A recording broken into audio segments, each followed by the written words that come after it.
PMB. PMB. Ya kan. Gua gagal ikut itu kenapa? Setelah gua pelajari runut, ya memang kualitas penunjang yang di pulau kurang. Kayak bimbel. Bimbel apa itu nggak ada kita di pulau. Waktu itu. Sekarang gua masih di pulau itu ada pelaku wisata yang punya dari dulu sampai hilir. Orang-orang yang berduit, dia punya penginapan, punya kapal, alat snorkeling, ya kan, terus water sport, dia punya semua, Pak. Jadi bisa mainkan harga ya? Jadi pelaku wisata yang kayak gitu, yang jahat, proyek itu jalan-jalan. Iya. Yang melakukan transportasi garing itu orang-orang pulau, yang dibayar dengan sangat murah. Milik saya. Konsepnya berawal dari wisata itu lah, bro. Bisa nggak lu ceritain waktu lu kecil, ada momen yang keren nggak buat lu? Waktu kecil di Pulau Seribu. Berarti lu lahir di Pulau Seribu ya? Ya, berarti saya lahir tahun 84. Jangan saya ya, bro. Jangan saya. Jangan saya, lu konsep santai banget ya. Gua kawan. Oh gitu. Iya, Bu. Gua lahir tahun 84 di Pulau Kelapa. Lu baru kesini. Ya. Kalau dari lahir sih kita nggak tahu ya wisata di pulau. Tapi paling ya umur 6 tahun berarti tahun 90-an. Dan tahun 90-an Pulau Seribu wisatanya cukup maju. Kamera, bro. Hah? Kamera. Sana ya? Iya. Kan penontonnya. Tapi emang begini, konsepnya begini, santai konsepnya. Iya. Tahun 90-an itu wisata Pulau Seribu itu banyak didominasi oleh wisatawan mancanegara, khususnya di wilayah utara ya, dan ya banyak kayak Pulau Matahari dulu, Putri, Pelangi. Itu udah SD lu udah apa interaksi sama wisatawan ya? Dulu mereka banyak main pada saat mereka jalan-jalan ke Pulau Seribu, ke pulau wisata itu mereka banyak mampir ke Pulau Kelapa, ya kan. Kenangan kecil dulu itu pada saat mereka datang ke Pulau Kelapa itu kita cukup excited. Dan karena melihat ada bule, mau dari manapun kita bilangnya bule, ya kan. Belanda gitu. Bule tetap. Bule. Iya. Nggak ada mau Belanda, mau Jepang, mau apa, bilangnya bule. Ya kan. Mereka jalan-jalan ke pulau. Dan kita itu waktu kecil itu senangnya minta permen es bonbon. Bonbon. Iya. Mereka bilangnya permen, kita es bonbon. Ya kan, sama mereka. Nah, yang lebih ini lagi tahun 90-an itu kan bandara di pulau itu masih operasi. Oh ya, Pulau Panjang. Dan itu masih beroperasi ya pesawat-pesawat kecil lah. Nah, kita terkadang pada saat itu pesawat lewat di atas pulau, ya kan kita lari gitu, ngejar, seakan-akan kita ingin ngejar itu pesawat. Ya seperti itulah ceritanya dulu.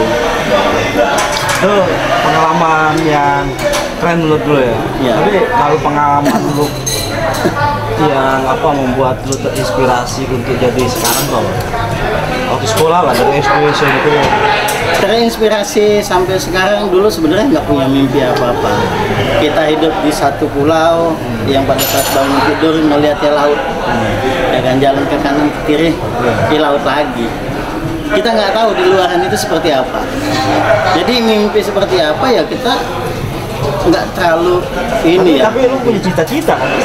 Cita-cita ada, ya kan? Tapi kita nggak tahu banyak cita-cita. Paling guru kali ya. Ya, kenapa? Karena dulu kan di pulau kan lampu aja apa ya, Senin Kemis, TV pun hitam putih dan banyak semutnya. Jadi kita emang seakan-akan seperti terkungkung di satu tempurung besar, ya kan? Yang interaksinya hanya itu saja. Jadi itu sampai kapan tuh, masih SD apa udah SMP atau? Itu kita masih SD lah. Iya. Kan kita nggak punya mimpi terlalu tinggi. Yang penting pada saat itu kita hidup, sekolah. Yang penting bisa hidup dan bisa makan aja. Waktu kecil suka main apa tuh? Main sama teman-teman? Kalau saya Ya, dari kenangan kecil lah. itu agak jarang ya bermain interaksi dengan sesama teman. Kenapa? Karena kita dari anak nelayan. Saya dari kecil sudah di laut. Sudah mancing? Sudah mancing nyari gurita. Gitu. Iya, kalau yang kering. kayak podcast kita ngotrek. Ngotrek. Ngotrek. Ya, dan ngotrek itu tangsi, telur, yang pancingnya banyak. Iya. Itu ngotrek, dan nggak pakai umpannya bulu, benang. Jadi dari Pancingnya. kecil lu tuh udah terjun ke laut, Iya. ikut orang tua. Sebenarnya sih bukan ikut orang tua ya.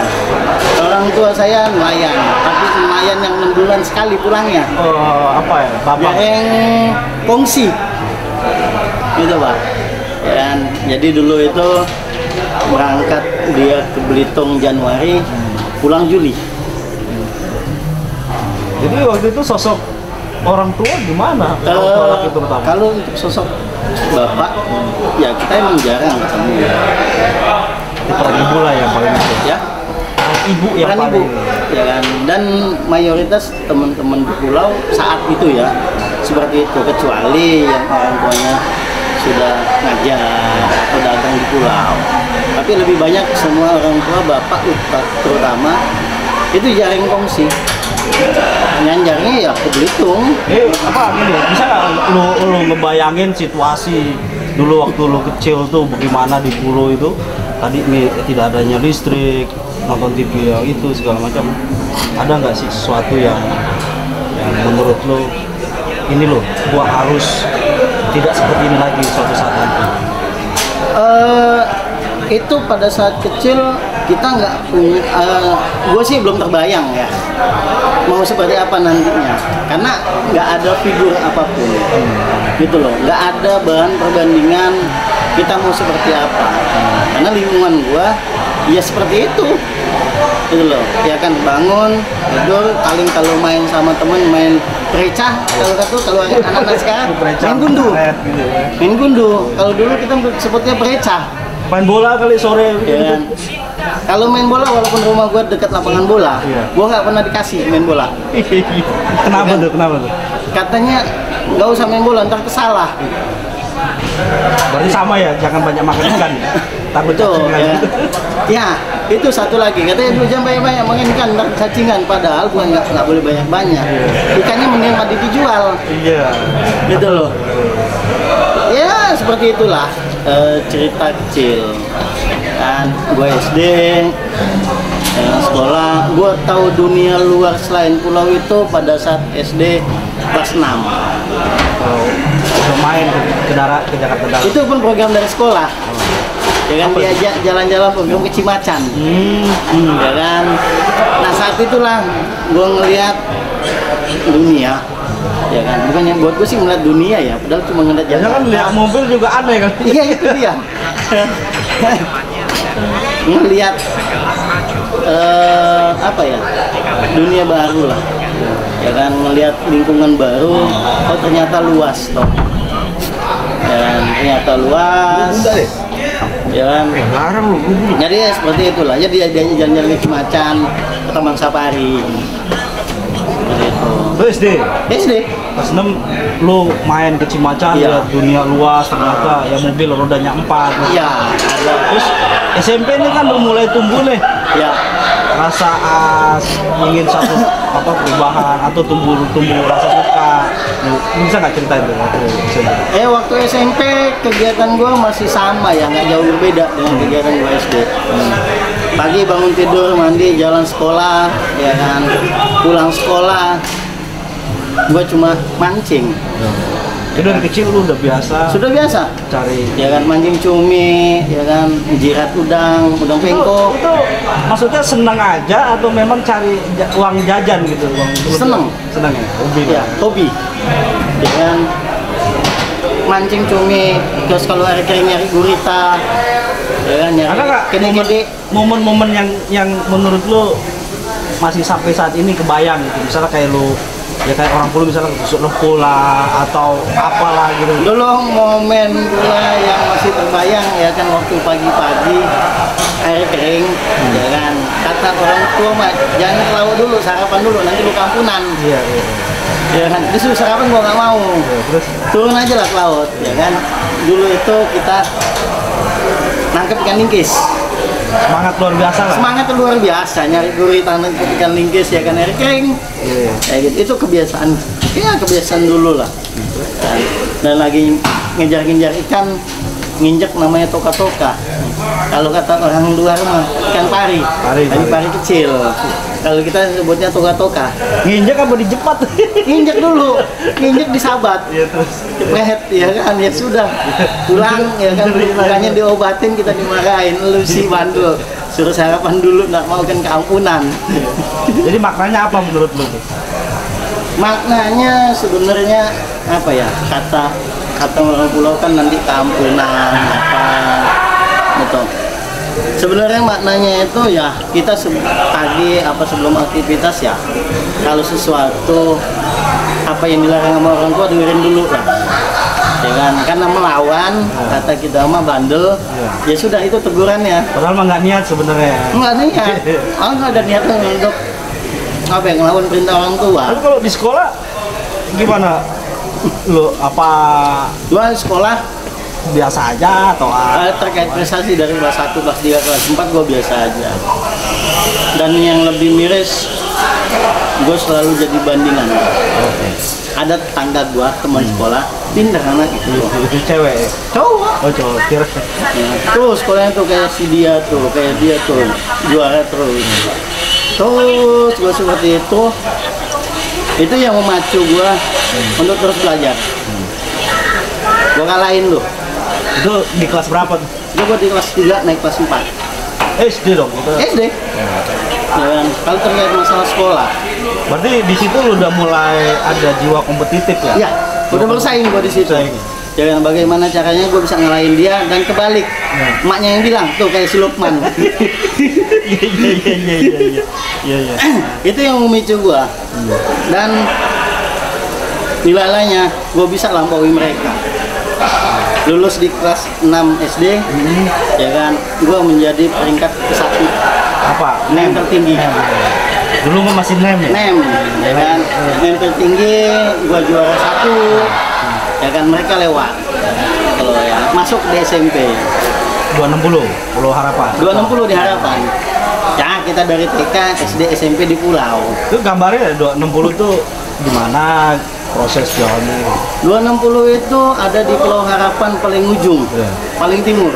Rumah gua di Pulau Kelapa paling barat. Itu naik angkot tuh sebenarnya. Naik angkot Jalan kaki, cuy. Pura-pura nggak tahu aja gua. Iya kan? Gua sekolah jalan kaki tiap hari hampir 2 kilo. Ya, itu kurang lebih lah ya. Kurang lebih 2 kilo dari ujung Pulau Kelapa sampai ujung Pulau Harapan. Baru bangun lu sekitar jam berapa? Jam 6 udah bangun kita. Kita taat dulu. Ya kan? Ya sampai sekarang juga masih taat. Kayak gitu. Ya tiap pagi jalan, ya kan? Ya dulu jalan 2 kilo itu nggak berasa ya. Tapi bareng sama teman-teman yang lain kan? Bareng. Ada cewek Dan sama temen cewek lu gitu. enggak. Ya. Gua dulu waktu SMP ya kata orang cinta-cinta monyet gitu, kalau gue sih enggak. Ya karena ya nggak tahu ya, nggak ada rasa kayak gimana. Yang penting gue sekolah. Karena gue mau sekolah, jangan setelah gue tahu ke Jakarta, oh ternyata gue harus sekolah. Ya, gue nggak mau cerita soal lu saat ini jadi apa pimpinan sebuah organisasi aktif. Pasti di sekolah pada saat SMP lu sudah jadi ketua kelas atau gimana? Apa OSIS dulu? Gitu? Jujur, gue di sekolah itu nggak pernah ikut organisasi. Jadi ketua OSIS ya apa enggak? Ya gue hanya biasa aja lah, murid biasa. Yang datang sekolah, duduk, belajar, pulang. Ya kan, ya, organisasi OSIS lah, apa gue nggak ikut. Kayak sekolah dulu ada nggak kayak sekolah apa gitu? Sekolah dulu banyak, kebanyakan bola dan voli, olahraga. Dan gue selalu dimarahin, jadi nggak pernah ikut. Jadi emang kayaknya dipingit begitu? Bukan dipingit, Apa? Gue dibebasin main, asal jangan main bola. Nah. Kamu main volley. Apa rentan gitu? Maksudnya- Katanya si rentan kesalah. Oh. Jadi kerjaan gua cuma mancing akhirnya. Terus di SMP itu lu jarang ikut organisasi, tapi prestasi gimana prestasi? Kalau prestasi pendidikan di SMP gua juara, selalu 3 besar. Sampai lulus SMP gua masih nomor tinggi. Terus gini, lu SD SMP, ntar kita ngomong SMA. SD SMP menurut lu gimana sih kualitasnya pendidikan menurut lu lah? Dulu lah. Kalau tanya kualitas pendidikan di pulau, ya gua yang belum tahu apa-apa dari luar. Ya sudah begitu aja. Nah kalau sekarang, lu lihat pada saat lu waktu sekolah dulu gimana? Pendapat lu sekarang? Nah, sampai sekarang pun menurut gua belum ada perbaikan yang cukup signifikan dari dulu yang gua alami dan sekarang yang gua lihat, ya kan, mutu dan metode pendidikan di pulau tidak ada kemajuan yang cukup signifikan. Tapi kan dulu kita kecamatan kan, berbanding sama saat ini 10.000 kabupaten harusnya ada kemajuan dong. Kemajuan untuk infrastrukturnya iya, tapi untuk SDM pendidikannya no. Ya menurut lu kenapa bisa begitu? Gue sih ngeliatnya pertama mungkin itu Pulau Seribu, Maksudnya gimana? Nyebrang pulau, walaupun DKI. Geografis ya. Banyak fasilitas pendidikan yang cukup mumpuni tidak masuk ke sana. Banyak guru-guru yang punya kualitas dan kapasitas yang mumpuni tidak mau ngajar di pulau. Kenapa? Ya gue nggak tahu. Jadi guru-guru yang mau selain orang pulau yang mau ngajar di pulau, gue cukup apresiasi mereka. Ada nggak tuh satu SMP lu guru yang menurut lu, wah ini panutan buat ini. Dia bukan orang guru tapi dia dedikasinya luar biasa. Dulu tuh ada guru matematika. Gue paling seneng pelajaran matematika. Ya kan? Siapa tuh kalau boleh tahu? Ini siapa ya namanya? Ya, hampir lupa. Gue lupa itu gurunya. Pokoknya cantik lah gitu. Enggak, laki. Oh, laki. Ya kan? Iya, iya. Siapa ya namanya? Aisyah kayak Bukan, kayaknya berdosa sekali gue ya. Dulu mah wajahnya gue ingat, tapi namanya susah banget ya. Ada di kepala. episode kedua. Ya kan? Nah, kalau gue kelas 3 SMP, itu ada namanya satu guru strength matematika, namanya Ustaz siapa? Pak Fahri. Pak Fahri. Ya, gue belum tahu. Ya, namanya Pak Fahri. Dia orang Pulau Panggang. Ya. Untuk ngajar matematika oke lah beliau. Gitu. Jadi untuk panutan dulu lah itu ya. Ya. Nah, setelah itu lu SMA. Ini SMA masih di Pulau itu aja apa nyebrang deh? Gimana ceritanya tuh? Atau lu Lulus dari SMP 260, gua masuk SMA. SMA 69. itu masih di Pulau? Di pulau. Nah, Tapi beda pulau. Namanya di Pulau Pramuka. itu nggak ada keinginan sekolah di Jakarta Darat, di sekolah-sekolah yang lebih gitu. Keinginan ada, tapi kebener biaya. Dan orang tua nggak mampu, mana biaya, yang penting ya udah. Gua masuk SMA pun sekolah gratis, beasiswa gua dapat. Apa? Mita? Apa? Gua beasiswa khusus. Ya kan, masuk SMA gua dapat beasiswa, dapat buku pelajaran, tiap bulan dapat uang saku. Itu beasiswa doang apa plus beasiswa itu? Beasiswa aja. BH dulu kita belum kenal. Iya. Jadi pas SMA pergaulan lebih luas dong. Ada teman-teman baru ya kan dari Ya. dulu ya. Jadi di SMA itu pergaulan agak lebih luas karena ada anak dari Pulau Kelapa, Kamera bos. Pulau Harapan, Iya. ya kan. Terus ada dari Pulau Panggang, Iya. Pramuka, dari Pulau Tidung, ya kan. Nah, setelah itu gue baru tahu tuh ternyata banyak pulau-pulau lain. Jadi apa? Cara ngomongnya beda nggak? Atau sama gitu? Kita di Pulau Dai bahasanya sama, tapi dialeknya yang berbeda. Kalau gua di Pulau Kelapa ya ada bahasa Y, ya kan? Terus kalau orang Pulau Tidung ujungnya Dipan, ya kan? Oh, Kelapa Pulau Harapan beda, ya sama he. Iya, kalau Pulau Panggang Apa itu? Apa ya bahasanya ya? Panggang. Ya, culing-culing lah apa itu? Itu apa ya? Ragam lah ya. Keragaman lah, kemajemukan. Terus dengan situasi yang baru, teman-teman baru, orang-orang baru, lu gimana awalnya berinteraksinya? Ada kendala nggak? Gua ada waktu SMA itu tinggal di asrama.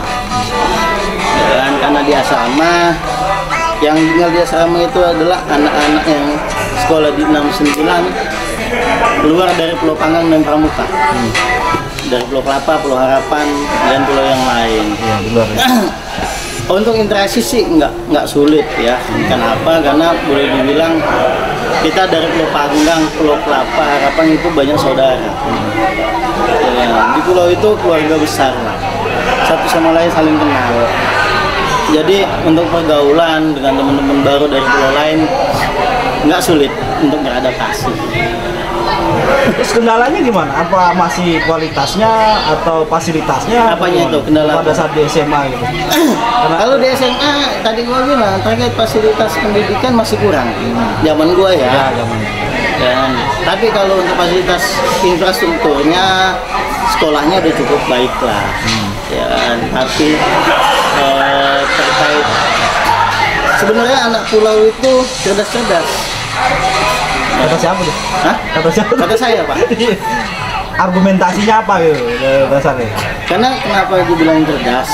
Nah, kita itu anak pulau bisa bersaing dengan anak Jakarta, 5 wilayah lainnya. Oh, itu Kecamatan Tanjung Priok lah atau kecamatan kan Enggak, masih udah kabupaten. Oh, udah SMA. SMA kabupaten ya? Iya. Iya. Gue SMA tuh udah kabupaten. Tahun 2002. Wah, baru-baru tuh ya? Ya, gue masuk SMA kan 2001. Gue juga baru-baru kabupaten, jadi gue masuk SMA perubahan Pulau Seribu dari kecamatan menjadi kabupaten. Sesuatu yang baru ya? Ya, sesuatu yang baru mungkin karena kabupaten. Jadi kualitas pendidikan agak lebih baik sedikit lah. Ya. Ternyata apa yang diberikan di sana di SMA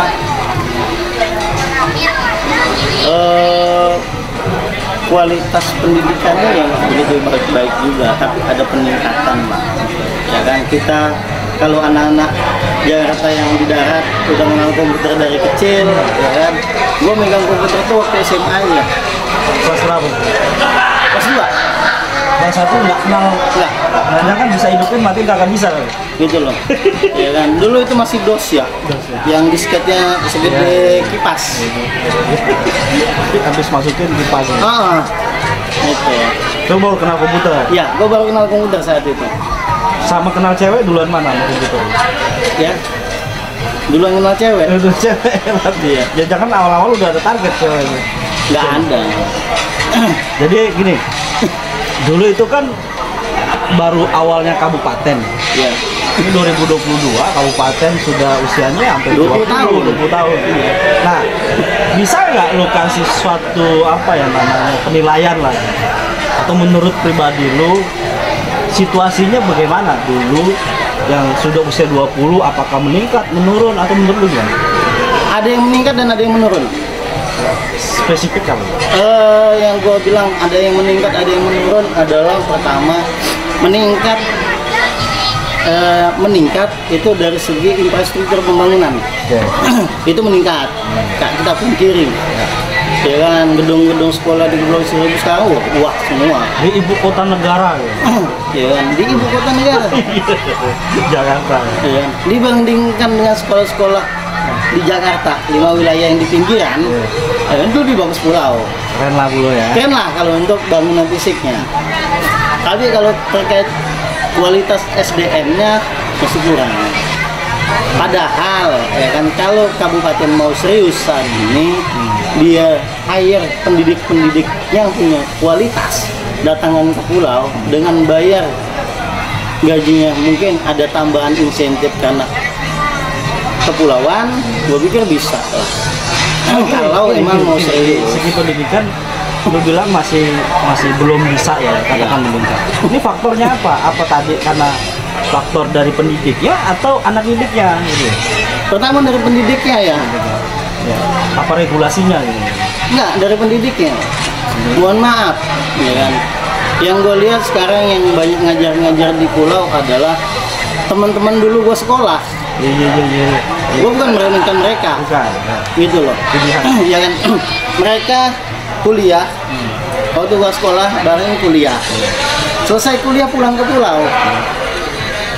Mereka ngajar di pulau dengan kapasitas dan kualitas ilmu yang hanya dia dapat di bangku kuliah. Itu loh. Itu dia pulang ke pulau diterapkan. Maksudnya harus ada penambahan. Harusnya, ya kan.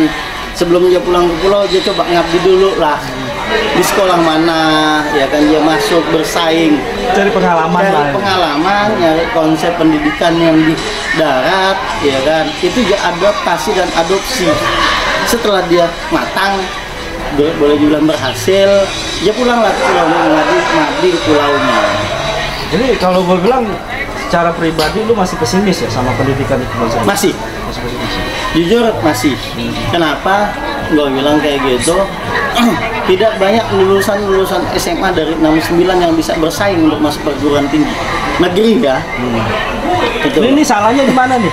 Tadi gue bilang kualitas pendidiknya dan penunjang kursus-kursus lain di pulau. Berarti lagi-lagi regulasi dong, kebijakan dong berarti. Kebijakan Pemerintah yang belum berpihak ke situ kan? Iya. Gitu ya. Jadi kabupaten dan provinsi DKI hanya konsentrasi membangun lipsnya aja, luarnya, infrastrukturnya. Tapi nggak ada yang mau serius membangun SDM-nya. Gitu. Sehingga pada saat infrastrukturnya bagus, apa yang nikmati tetap aja orang-orang dari luar pulau. Tadi kan udah kasih tuh beberapa solusi tuh ya, beberapa solusi. Kayak misalnya tenaga pendidiknya harus berkualifikasi, apa pendidikan harus menunjang. Selain itu apa lagi? Ya cobalah hire, ya kan, lembaga-lembaga kursus pelatihan bawa ke pulau. Ya kenapa gue bilang seperti itu? Gue pada saat lulus SMA, ya, gue pikir gue bodoh, gitu loh, ya kan? Atau gue pinter lah, atau siapa? Gue pikir gue paling pinter gitu nggak? Gue pikir gue akan jauh. Gue pikir guanya yang salah gitu, ya kan, menyerap pendidikan di pulau. Kenapa gue gagal masuk perguruan tinggi negeri ya? Dulu gue ikut SMPTN ya? UMPTN, ya kan, terus SPMB, ya kan. Gue gagal ikut itu. Kenapa? Setelah gue pelajari runut, ya memang kualitas penunjang yang di pulau kurang. Kayak bimbel gitu. Bimbel apa itu nggak ada kita di pulau waktu itu. Sekarang gue masih nggak ada. Makanya kan anak-anak pulau itu kuliahnya kalau nggak Unindra, Uhamka ya. Uhamka lah. Iya. SPG lagi. Apa? Dan PGSD sekarang PGSD. Atau dia sarjana alam kaya tuh, Sagi ya. Tidung. Oh enggak Pak. Enggak. Iya, Sagi sarjana agama Pak. Jangan diplesetin. Bentar gua kena itu lagi. Iya. Sorry. Tadi nggak boleh ikat lagi. Jadi sarjana agama. Ya, jadi gitu Pak. Ya. Gua pada saat lulus SMA, gua masuk dunia Jakarta Daratan, ya kan. Gue ikut bimbel, ikut kursus komputer, bahasa Inggris. Ternyata gue mampu bersaing dengan anak-anak di darat selama kita mendapatkan pendidikan dan fasilitas pendidikan yang sama, setara. Saat ini belum setara antara 5 wilayah DKI Jakarta dan kabupaten. Itu belum, kabupaten masih sangat jauh. Berarti sebagai tokoh pemuda PR dong. Sangat. Perjuangan belum tuntas. Belum selesai Pak. Itu baru satu segmen nih. Itu loh. Segmen yang lain gimana? Kayak misalnya apa? Ini mau lompat ke segmen lain atau Nggak apa-apa. selesaikan pendidikannya dulu nih? Jadi ya cukuplah gua kira kalau pendidikan. Oh gitu. Dari lu bagaimana pada saat SMA kan sudah mulai terbuka tuh. Iya. Wawasan udah mulai terbuka, ya kan, potensi dulu. Apalagi pada saat itu baru-baru kan. 2022 ya? Ya. 2002. Ya. Nah, pada saat itu nomad potensi Pulau Seribu yang dieksplor menurut lu apa maksudnya? Apanya? Maksudnya memperkenalkan Pulau Seribu dengan apanya gitu loh? Sekarang? Dulu waktu 2022 itu. Dulu waktu gue SMA, Pulau Seribu itu SMA nomor 9 terkenal dengan olahraga dayungnya, Pak. Kita atlet-atlet dayung di pulau itu saat itu menjadi primadona. Kita ada perahu naga, kayak, kano, diadu dengan teman-teman SMA yang ada di darat, pernah kalah. Kita juara 1 dan juara umum. Yang bisa ngalahin kita cuma siapa, Pak? Angkatan Laut. Marinir. Kamu Marinir pun ketar-ketir juga. Ketar-ketir, kita nggak jauh beda finishnya. Itu dulu ya? Itu dulu. Sekarang mati. Iya, gue pikir, ya kan, dulu gue pertama kali kabupaten terbentuk, olahraga dayung di pulau sangat maju, ya kan. Itu umur kabupaten paling 1-2 tahun. Ya. Sekarang udah 20 tahun, bukan lebih maju, Pak, malah mati. Entah kemana gak ya? Iya. Salahnya kenapa? Lagi-lagi terkait masalah regulasi. Ya kan. Padahal, sorry gue potong. Padahal kalau sekarang ya, kalau misalnya itu masih ada, bisa jadi potensi tuh ya. Itu sangat, Pak. Harusnya kalau itu dulu masih tetap dikembangkan, itu menjadi satu atraksi, atraksi daya tarik, ya kan, bagi wisatawan untuk menikmati alam laut alternatif di pulau. Ya kan, kita bisa buat kompetisi perahu naga kalau sore, ya kan, di depan pulau resort itu, ya kan, kayak depan pramuka atau apa, itu bisa menjadi satu atraksi, ya kan? Jadi yang sayang lah ya, yang bisa menarik wisatawan untuk datang ke pulau, itu sangat disayangkan. Jadi gini, potensi pulau itu salah satunya adalah yang tidak terbantahkan adalah wisata alam yang dia jual alam. Nah, menurut lu udah maksimal nggak sih Pulau Seribu nih? Maksudnya pemerintah kabupaten memaksimalkan potensi wisata alam? Lagi-lagi tadi gue bilang terkait kalau infrastrukturnya cukup maksimal, mereka berupaya. Tapi ya lagi-lagi ya gue balik ya, SDM-nya miris sih kalau begitu. Miris, sangat-sangat miris. Teman-teman pelaku wisata di pulau itu sering kali dijadikan objek. Maksudnya pemanfaatan bagi travel yang ada di Jakarta Daratan. Ya kan? Karena gue pikir bodoh gitu loh. Kita teman-teman pelaku wisata di pulau sangat bodoh. Kenapa? Karena kita sering kali mau diadu satu sama lain. Diadu domba. Ya, gue pikir gue bahasanya diadu domba ya. Jadi dianggap perang harga.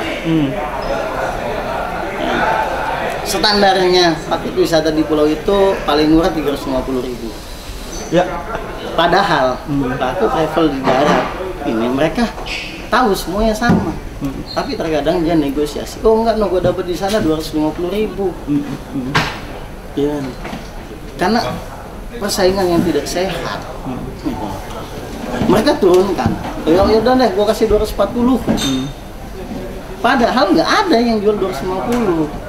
Itu terjadi terus menerus sehingga menjadi sebuah habit kebiasaan. Padahal mereka dari ini bisa jual 400.000. Sehingga menurut apa yang lu sampaikan, bisa nggak kalau gue bilang jadinya wisata pulau itu wisata Pulau Seribu ya, wisata murahan? Iya. Kenapa? Gue juga berpikir gitu, wisata murahan enggak.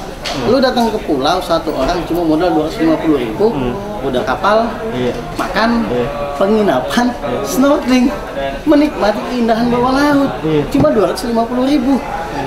Coba lu ke Bali, 250.000 cuma nyampe bandara, belum naik pesawat.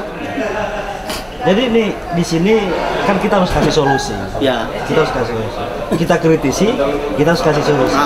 Solusi lu menurut lo? Solusinya adalah ini mesti ada campur tangan pemerintah, kabupaten khususnya, ya kan, dan lebih khusus lagi sudut pariwisata. harus ada regulasi yang dibentuk, regulasi dibuat berdasarkan kesepakatan. Apa regulasinya adalah kesepakatan harga. Harus ada satu lembaga yang harus dibentuk untuk menaungi wisata di pulau. Sehingga tidak ada yang maju. Di pulau itu ada pelaku wisata yang punya dari hulu sampai hilir.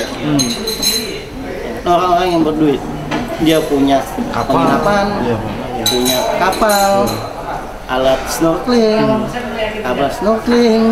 ya kan, terus water sport, dia punya semua, Pak. Jadi bisa mainkan harga ya? Jadi pelaku wisata yang kayak gitu, yang jahat, gitu loh. Yang lain jual 400, ya udah gue jual 300. Kenapa? Pelaku wisata itu yang jahat, sebetulnya namanya siapa? Bunga ya? Hah? Apa ya namanya? Udahlah yang jahat aja lah, ya kan?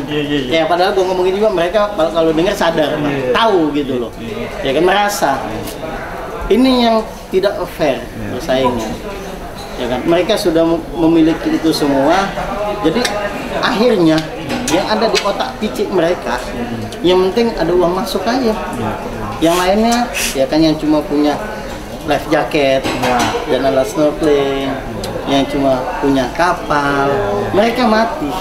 Nggak kebagian jatah ya? Nggak kebagian, gitu loh. Karena boleh dibilang mereka beli alat ini menyewakan 35.000 satu set, ya kan. Padahal kalau yang punya dari hulu ke hilir, ya udahlah itu gua anggap gratis, karena dia udah nginep di tempat gua. Ini kan harus jadi konsensus lah, kesepakatan bersama. Bisa nggak lu sampein ke si regulator yang punya kebijakan gitu, lu harus apa gitu? Terkait itu, gue udah beberapa kali, ya kan, gue udah beberapa kali menyampaikan baik ke pihak kabupaten, ke pihak Sudin Pariwisata, cobalah gunakan tangan besi kalian untuk satu hal ini aja, sehingga pelaku wisata yang ada di pulau itu bisa maju bersama, bukan ada yang maju dan ada yang tenggelam. Dan tidak dimanfaatkan oleh pelaku travel dari luar pulau. Jadi berkelas biar gitu ya? Biar berkelas, Pak. Wisatanya berkelas gitu? Ngerawat alam bawah laut itu mahal, Pak. Ya, sangat mahal. Kenapa gue bilang mahal? Sorry, Pemprov DKI itu menggelontorkan uang miliaran tiap tahun, ya kan, untuk melakukan transplantasi terumbu karang, membuat rumpon, shelter, ya, sangat mahal, miliaran. Sebenarnya pemerintah udah ada upaya ya. Udah ada upaya, tapi ya kan, itu cuma sekelas seremoni. Sampai saat ini, sampai detik ini, transplantasi karang yang miliaran rupiah. Mungkin gua halusin kali, bukan sekelas seremoni, sekelas proyek kali. Itu lebih kasar ya. Ini kalau proyeknya sudah jalan ya, sudah nggak peduli mau bermanfaat enggak gitu ya. Jadi yang gue lihat itu, mereka cuma menggugurkan kewajiban, ada kegiatan, mereka lakukan transplantasi karang, tapi sampai detik ini tidak ada terumbu karang yang mereka transplantasi dinikmati oleh wisatawan yang ingin menikmati alam bawah laut. Jadi sia-sia dong? Sia-sia. Mubazir, Pak. Mendingan kita pun nggak tahu ya di mana terumbu karang yang dia tanam. Iya. Gitu loh. Buat apa aja lakukan transplantasi karang, tapi itu nggak bisa dijual. Sia-sia. Tapi kan begini, ketika itu dijalankan ada ikut campur orang-orang hulu kan, teman-teman juga kan. Apa itu gimana? Ketika itu digulirkan gitu ya. Proyek itu dijalankan. Iya. Yang melakukan transplantasi karang itu orang-orang pulau. Yang dibayar dengan sangat murah. Milik saya. Jadi kayak company dong. Iya. Gitu ya. Nah kita kan harus cari sesuatu yang ke arah lebih baik gitu. Terkait itu masalah ke arah lebih baik, gue sih penasaran kan. Ya kan, pihak kabupaten itu cobalah membuat satu blueprint, Pak. Blueprint bagaimana pembangunan Kepulauan Seribu itu terintegrasi satu sama lain, tidak parsial, tidak masing-masing membangun, tapi pada saat membangun satu sama lain terkadang saling merusak. Kenapa seperti itu? Karena tidak ada market blueprint Pulau Seribu ini 10 tahun ke depan harus seperti apa. Oke.